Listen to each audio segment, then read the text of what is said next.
Hey, how are you guys doing? What's up, We are Mego? doing wonderful. We're so happy to have you right now. And I just want to, can you tell me from your perspective how you felt hearing all of the hype surrounding Efton Chism versus what you may have seen and then ultimately what you heard from his college and his high school coach? And did it live up to it? Did everything get into, as the Sox say, alignment? It's been kind of a wave, I feel like. Like it comes in waves so far with this Chisholm kid, where, as Ted said during OTAs, he's somebody who you just started. I found myself taking more notes, like who's 86, 86 again, that Chisholm kid again. And a lot of it was with the second team, the second string reps.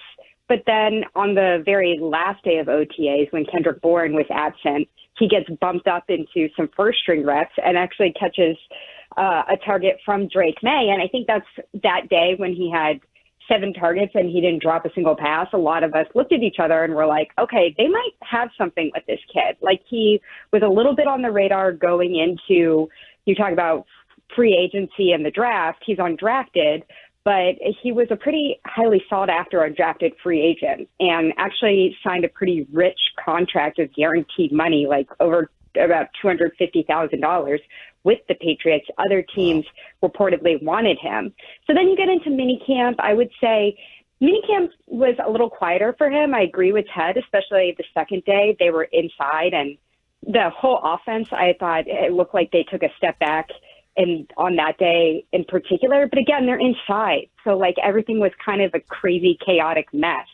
All collectively, though, it was enough where I was like, okay, I kind of want to talk to coaches from this kid's background to see what do they think? You know, is he somebody who is just, he goes out there, he's a hard worker, he always looks like he's given 100%, but his natural talent is not going to get him to the next level of actually making the 53-man roster?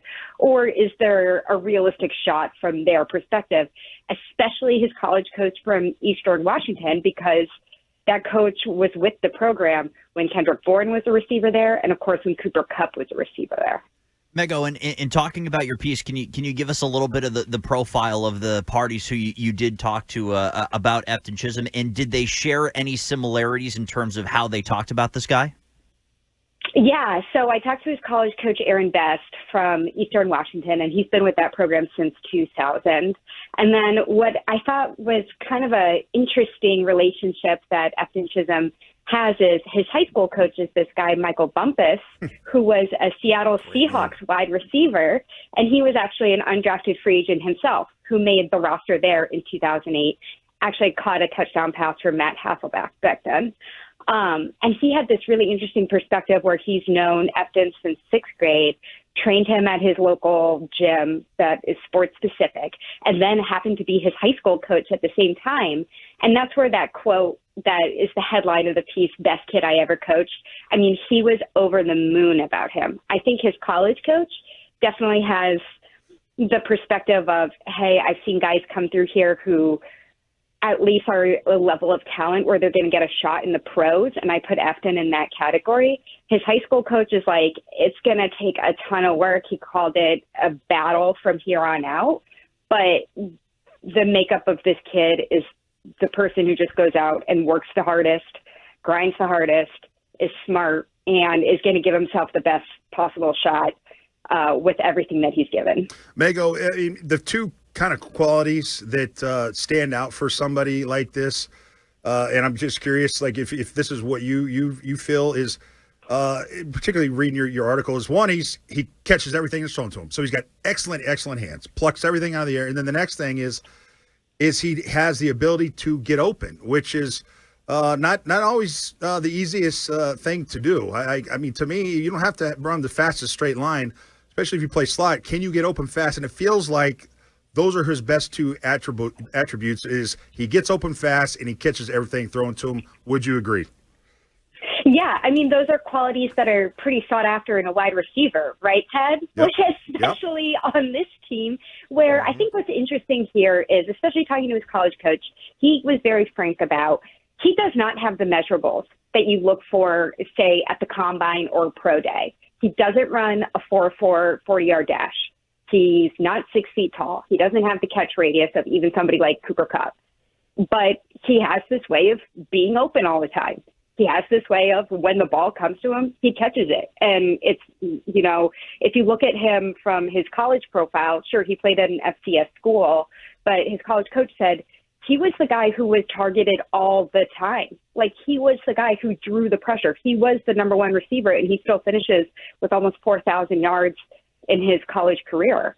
And so I think there's something about it where people who look at how analytics in sports go, and I know this is always a hot topic, especially around baseball season, like, okay, you can time how fast a guy runs. Speed is everything with receivers right now. You can do the vertical jump. You can do the 3-cone test. But then sometimes there are guys who are just open. They just understand space. And that's something that it sounds like at least this guy has. Megan Ottolini, WEEI superstar, joining WEEI Afternoons here with Dan Ball, Ted Johnson, and your old pal Nick Fitzy-Stevens. That was my favorite thing about this. It was mentioned time and again. Phrases, quotes that you got from these guys, Mego, like he checks every box and then some. Doesn't have the height, natural talent, I think the thing that will probably work to his favor is the work ethic, which is detailed in the piece as well, and the fact that he understands space. And I think, did you get a feel? I know that Bumpus said in the piece, like the Patriots would be crazy not to put him on the roster. Did you get a feel also from his college coach that he has pro-level talent, or does he still think he has a ways to go to crack an NFL roster and make a difference? His college coach, Aaron Best, was so refreshing because I kind of specifically asked that. I said, it sounds like he's kind of a polished guy. So what's the ceiling here? And is the ceiling actually at a low point where this is the best that Efton's going to be? Because that's something, like, I'm sure Ted can speak to much better than me, but when you're bringing on a young player, you want to feel like they still have stuff that you can mold with them, especially when they're coming in undrafted. And he was very refreshing, Aaron Best, saying, like, I've never worked in the NFL, so I'm not going to tell you who's a pro-level talent or not. But, like, he's basically up there with it. I'd put him up there against anybody because, again, he just has a way of being that guy on the field. And I think especially for a quarterback, like I saw it in OTAs and even into mandatory minicamp with like somebody like Josh Dobbs. It's kind of like, okay, after a couple of days of this, you just see him turning to that receiver again and again and again because that receiver is going to make you look good as a quarterback.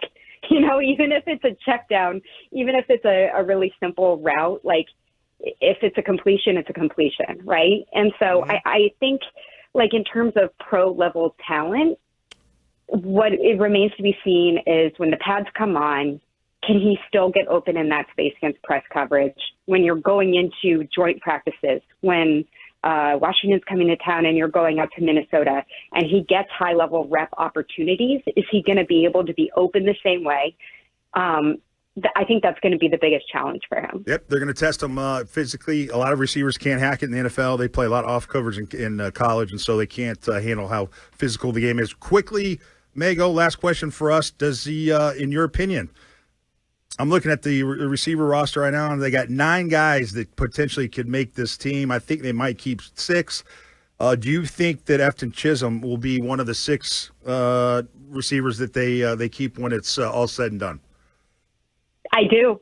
I know it's very early to be making this kind of proclamation because it's not time for training camp, but since I have the answer today, I say yes. And I think a lot of it will have to do what he's able to contribute on special teams. Got a great punt returner. If they can get Efton in there for kickoff returns, which Marcus Jones doesn't do, I think that's a great spot for him to get on the 53-man roster. Yeah, we'll see which guys have what kind of influence on him as well. Like we said, he does have an uphill battle to climb. They did guarantee him $259,000 at signing, which is pretty nice paper for an undrafted free agent. And as his high school coach said in Mego's piece, he has great hands and makes great decisions, but he's also used to tackling somebody. So he'll be a gunner. He'll do the dirty work, and he'll be fine. To me, Dan, Ted, that sounds like Mike Vrabel football 101.